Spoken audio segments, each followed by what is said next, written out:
My name is Howard Greaves. I'm 71, and I've lived in the same old house in Hudson Valley, New York for nearly 4 decades. I was a school principal once, quiet, respected, dependable, the kind of man people trusted to keep order. But in my own family, I've always been the outsider, the quiet brother-in-law, the one who wasn't invited to speak at Marlene's funeral. They say I've never been emotionally in sync with the rest of them. Maybe they were right. I was never good at pretending things were fine when they weren't.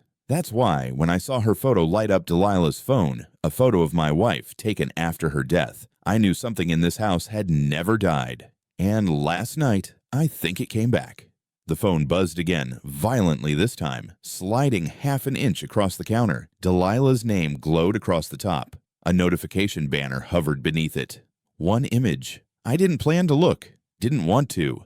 But the moment I saw Marlene's face, smiling in the upstairs hallway, hair swept to the left like she always hated, wearing the lilac robe I buried her in, my fingers stopped trembling. They moved on their own. I picked up the phone, tapped. The photo expanded. My wife, dead 2 years now, stood barefoot in our upstairs hallway. The image was crisp, recent. The new wallpaper we'd only put up this spring, light sage with tiny cranes, was visible behind her. No, I whispered. The timestamp, 12:04 a.m. This morning, I turned toward the ceiling. Nothing, just quiet. Just the creak of old beams in an older house. A quote Marlene used to say came back to me, clear as glass.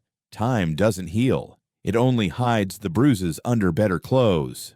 I should have called Delilah. I should have called someone. Instead, I opened her photo gallery. There were other images. Same hallway. Same robe. Marlene looking straight at the camera in one. In another, blurry, she was walking away, back toward our bedroom door, and then a photo I didn't expect. Me, asleep in my recliner, from the angle of the living room ceiling. My stomach folded. I looked up at the ceiling fan, at the light fixture. Behind it, small, dark, metallic, was a lens. Someone had planted a camera. Cut scene. I grabbed a chair, climbed, unscrewed the dome, and pulled out the hidden lens. Small. New. Not dusty. There were more. 2 in the den. 1 in the hallway. 1 inside the master bathroom, tucked into the vent. Whoever did this knew the house, knew my patterns. Delilah. She'd been in and out for years. Never talked too much. Always wore those half smiles like she knew something. But why her? I scrolled further into the gallery. A video. My hand hesitated, hovered. I tapped play. The angle was dark, almost all shadow, a dim outline of Marlene's robe, and a voice. Soft, female, familiar. She was crying. I tried, Howard. I really tried, but she won't let me go. She keeps walking. At night. She says, "You should have stopped it." The screen turned black. Then text appeared. Midnight. The hallway. She's coming. I heard something fall upstairs. A dull thud. Then a dragging sound. I reached for the drawer where I kept the flashlight and my old service revolver. The drawer was open, empty. Another thud. My hands clenched the edge of the counter. My breath turned ragged, and then the sound stopped. A final message appeared on Delilah's phone screen. That photo was taken last night. I moved fast. My boots barely made a sound on the hallway floor as I grabbed the phone and flashlight, then killed the living room lights. Darkness slid over the room like water. I stood in it, listening. No more thuds, no dragging. Only the kind of silence that vibrates, the kind that breathes. They say you don't go mad all at once. It's a drip, one drop of doubt at a time. A photo, a whisper, a step on the wrong stair. That's how it starts. I climbed. Each step up creaked louder than the one before. My heart pounded against my ribs. My hand trembled, not from age, but from the kind of fear you don't admit to. The kind you think you've outgrown. The hallway light was out. I swung the flashlight. The beam sliced through dust motes. There, right where the photo had been taken, was the exact stretch of wall. New wallpaper, same crane pattern, nothing else. No figure, no shadow. But the air felt wrong, cooler, still, like it hadn't moved in years. Crouched, rubbed my fingers across the floor. Hardwood, polished last weekend. A smudge, then another. Bare footprints, small, damp. They disappeared under the door to the guest room. Marlene's old art studio. Cutscene. I turned the knob. It creaked. Slow. The kind of sound that usually meant nothing until it did. The room was empty, but the window was cracked open, just enough to make the curtains flutter. I turned to leave. The TV downstairs clicked on. Not loud, just static. White noise. I ran. Every instinct screamed trap, but I ran anyway. Living room. The TV flickered.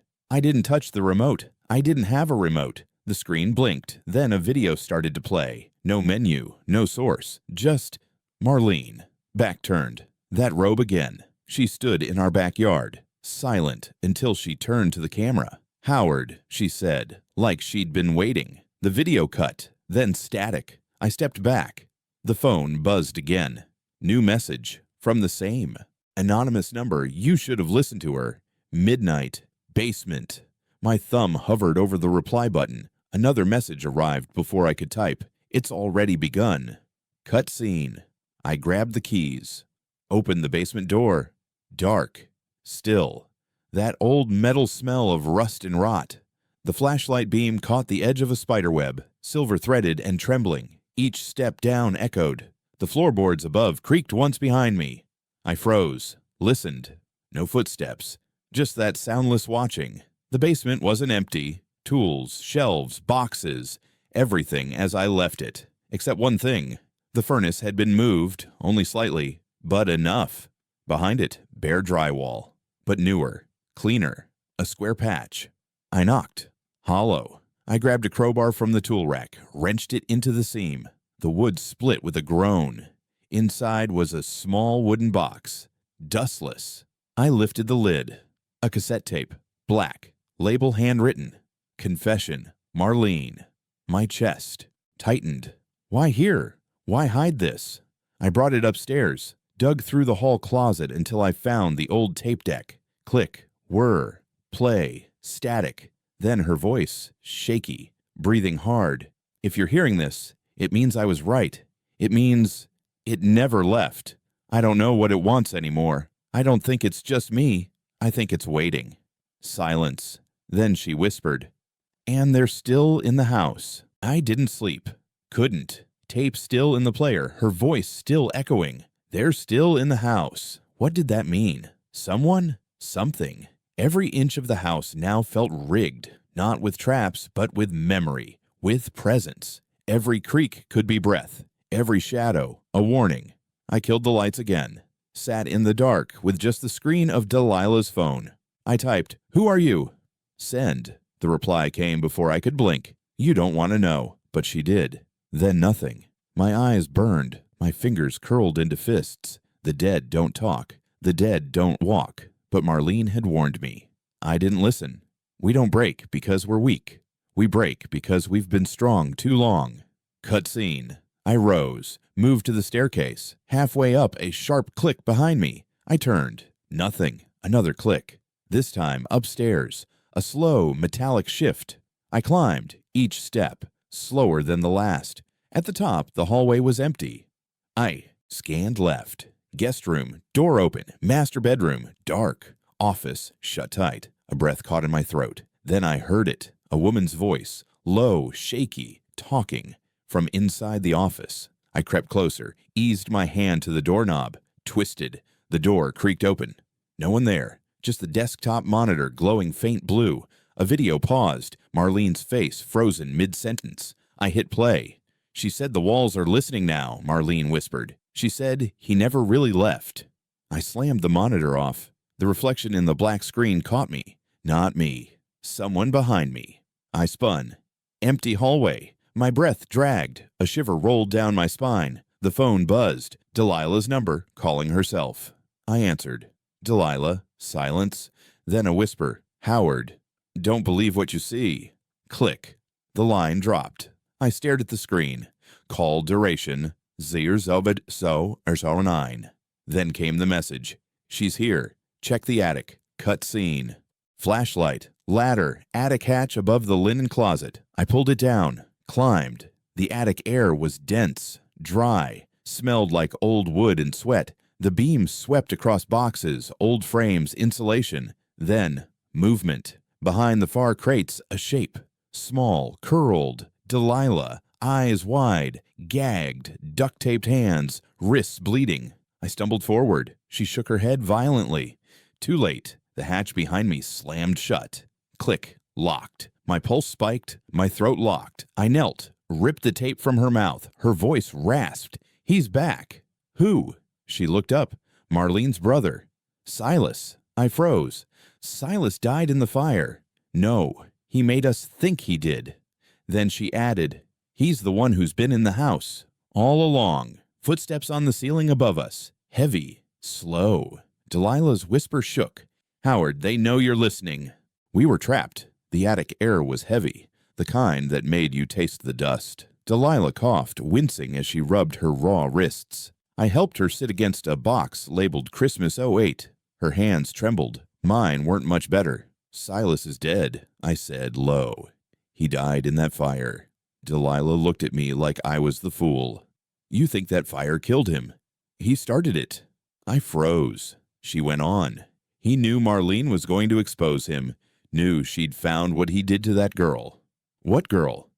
"The one in the cellar. 1989. You were in Boston that year. They buried it. All of them." I stared at her. "Why didn't you tell me?"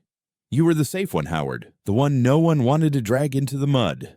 Funny. All my life I thought being left out meant I didn't matter. Turns out it just meant I was clean. Cutscene. The attic creaked. I turned off the flashlight. Silence. Then a muffled sound. Not footsteps. Dragging. Something scraping across the wood near the opposite corner. Delilah mouthed, "He's in the walls." We needed out. The hatch was padlocked from outside, but the vent duct, that old silver coil that led down to the second-floor linen closet, was wide enough. Maybe, just maybe. "I'm going first," I whispered. "No," she said. "You're not as small as you used to be." "Neither are you." "Yeah, but I'm still faster."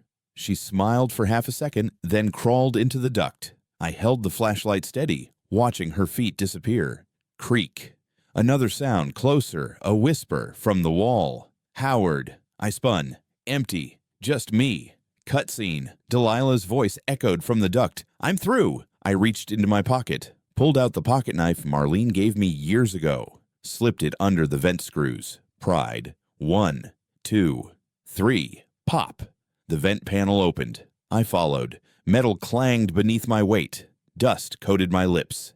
Each breath felt borrowed. I dropped down into the hallway. Delilah grabbed my arm, eyes wide. "There's more," she said. "What more?" She pointed to her phone. A text. From an unknown number. "You're almost there." Trap door. Beneath the piano. The piano. Marlene's grandfather's heirloom. We moved it once. It weighed enough to crush a man. We ran downstairs. The living room was dim. Just the flicker of a porch light through the curtains. The piano stood like a monument. Solid. Timeless. Wrong.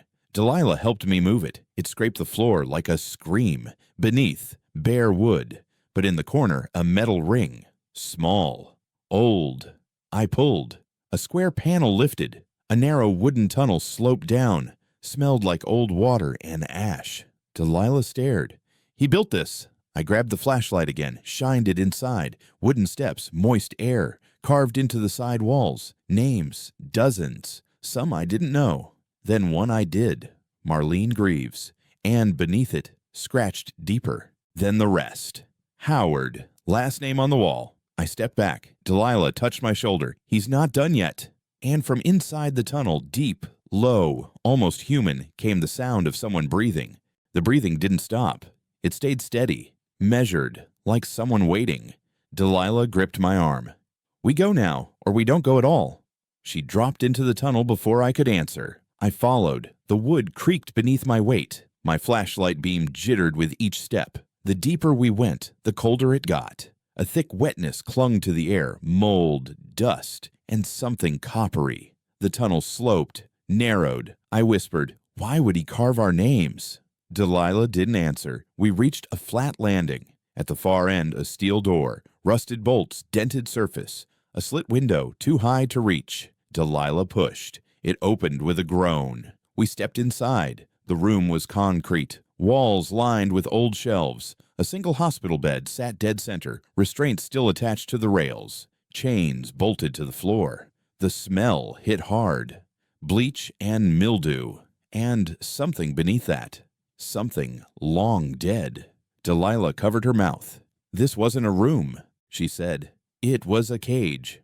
Cutscene. I moved to the shelves. VHS tapes, dozens, labeled by year. 1988, 1991, 1994. One caught my eye. Greaves. Final. I shoved it into the deck on the floor. The tape whirred. The screen across the room flickered to life. Static. Then it cleared.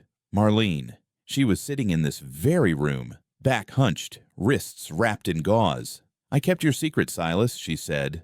But secrets don't stay dead. She looked toward the camera. Howard, if you're watching, I tried. I swear I tried to stop him. Delilah looked at me. She knew, all along. More static. Then a new tape auto-loaded. Younger Delilah. She was dragging something wrapped in a sheet. The shape thudded against the floor. A child's voice screamed from off-screen, muffled. Please, let her go. Delilah collapsed next to the monitor, hands over her face. That's not what it looks like, she whispered. He made me. You helped him. I feared him. Another clip. Newer. Marlene again. Eyes sunken. Voice hollow. He still lives in the walls. Still listens. But he won't touch Howard. Not yet. The screen went black. Then a sound behind us. The door slammed shut. Click. Locked. Footsteps circled the exterior wall. Delilah grabbed the flashlight. Its beam flickered. Then a voice through the vent. You never asked why the fire started, Howard. Low, gravelly, familiar. Because you were never supposed to survive it. I lunged toward the door, useless. The speaker crackled again. You married into a lie. Now you're going to die in it. I moved fast. Smoke. I needed fire. I grabbed the tape deck, yanked its cord, stripped the wire clean with the blade of my pocket knife, ripped fabric from the mattress. Tied, twisted, sparked. Flame kissed old wood. The smoke spread fast, thick, chemical, choking. Fire's only weakness is its hunger. Give it enough. It brings everything down. Delilah screamed something behind me. I couldn't hear. My ears rang. I ducked low. The heat flushed my skin. Then the steel door creaked, popped, expansion. We were out. Cutscene. We burst into the tunnel, footsteps above. He was coming. We crawled, fast, half blind. At the top of the slope, the trap door opened. Light from the house poured in. Delilah scrambled out first. I followed, coughing hard. Then I heard it. A growl. Then his voice. You should have stayed in your grave, Howard. I turned. Silas. Older, hollow-eyed, hair like wire, face burned on one side, but the same smile, same voice from the tapes. You faked your death, I said. He laughed. Death's too easy. I wanted them to live in fear. You tortured them. No. I made them remember. He lunged. I dodged. He tackled Delilah. She screamed, fought back. I grabbed the fireplace poker, swung. It hit bone. He staggered, bleeding, but still standing. You don't deserve her name, he spat. I raised the poker again. He ran. Out the door, into the woods. Cut scene. Rain started. We didn't chase him. Not that night. The fire department came. Then the police. The basement room was gone. Nothing left but char and chain. Delilah gave her statement. So did I. They found the tapes, the names. Some matched old missing persons reports. Some didn't. Weeks passed. No sign of Silas. But the house didn't breathe the same anymore. I stood alone on the front porch. One last look. Then the crew started demolition. Bricks fell, roof cracked, the floor split like a wound. I kept one. Thing. The last tape. Marlene's final message. I watched it again. Alone. On the same old deck. She sat in the sun. Hair down. Smile tired, but real. Howard, she said. You always believed in the best in people. Maybe that's why you didn't see the worst in us. But you're not the fool. You're the anchor, the only one who stayed kind. She looked away, then back. Forgive yourself. It wasn't your fault. But don't forget me. She blew a kiss. The screen went black. Some people die quietly. Others don't leave until the truth is louder than the lie. Closure isn't silence. It's the scream you finally let go of. I stood, pocketed the tape, walked off the porch without looking back. I won't forget you, Marlene, but I won't let your secrets live here anymore.